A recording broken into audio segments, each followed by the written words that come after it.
Hello, my name is Harrish Sivaganeesh and I am a grade 12 student at Graydon Memorial Secondary School. Today, I'm going to talk about comic books and the use of literature in them. I love to read comic books. I've always found the stories and the characters interesting, but I've been talked out of it. Why are you reading a book of pictures? Aren't you smarter than that? My friends would say. Why are you wasting your time on little valueless things? You're in grade 12 IBT.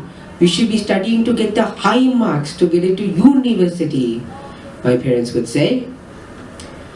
After all these comments and prejudices, I began wondering to myself too, why do I read comic books? I mean, it's not like it takes a lot of skill to read them. Anyone can read them. Why don't I spend my time on something more challenging? I was reading through one of my comic books and saw this ad. It was an ad to promote the Green Lantern story arc published by DC Comics, but that wasn't what interested me. Each color represents a different type of lantern.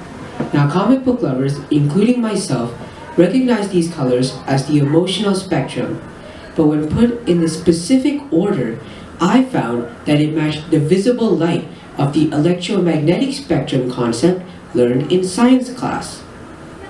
So I began to wonder, each lantern is represented by a certain emotion. Could the colors be a symbolic representation of that emotion?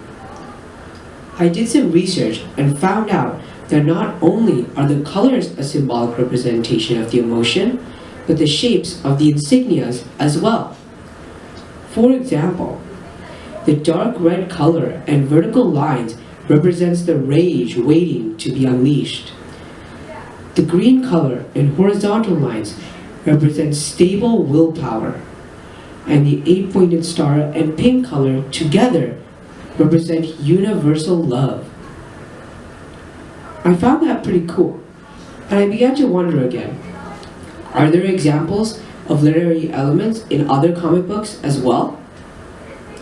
Soon enough, I came upon a series called 18 Days by Grant Morrison.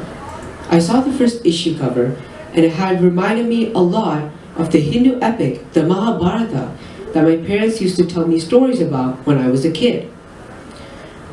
I began reading the series and found that the story was exactly like the Mahabharata, except the characters were drawn more fantasy-like.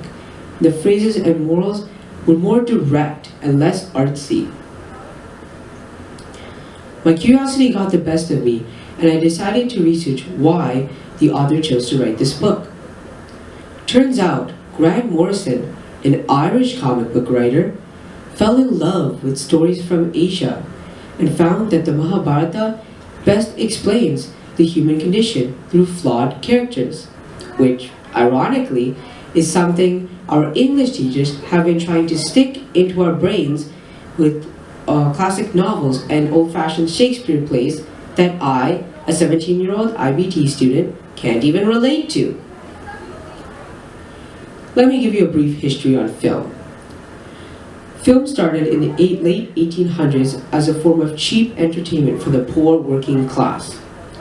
As time went by, new artists and new technology brought in new concepts to film.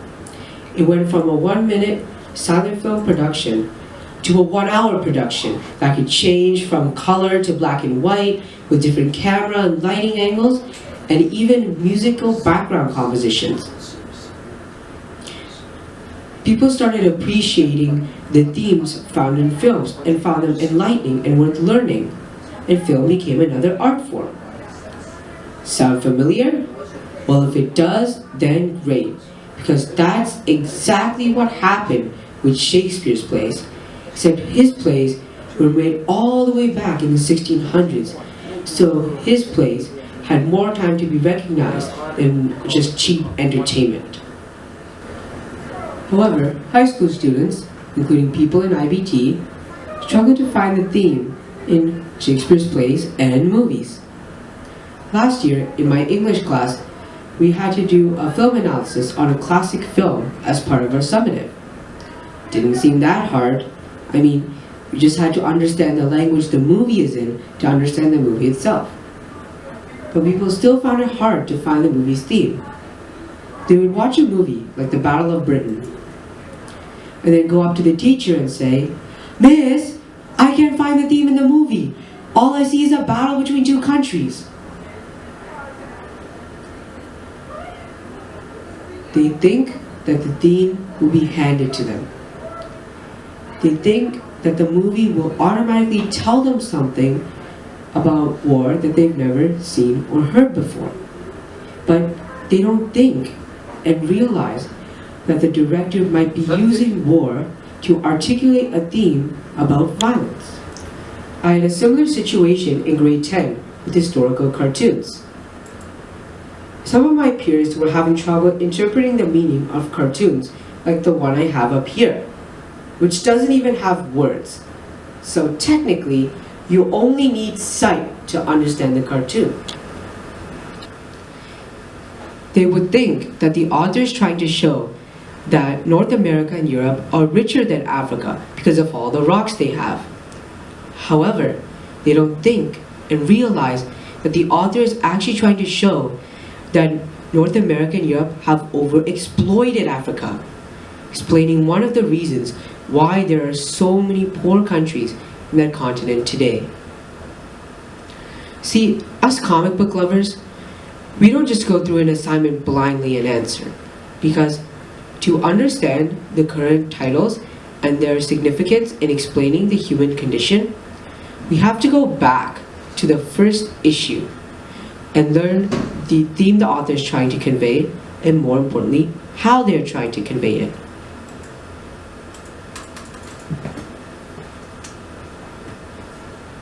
Once the theme and conveying style are figured out, we make our way through the following issues, further developing our insight through complex story arcs.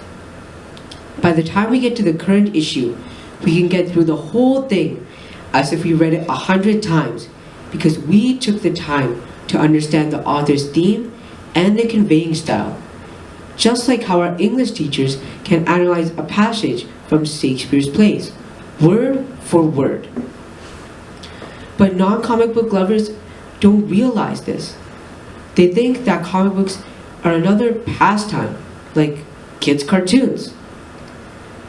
They don't know that comic books are another form of literature, another form of art that is rooting itself and its storytelling elements into history, waiting to be recognized by the academic world. Thank you.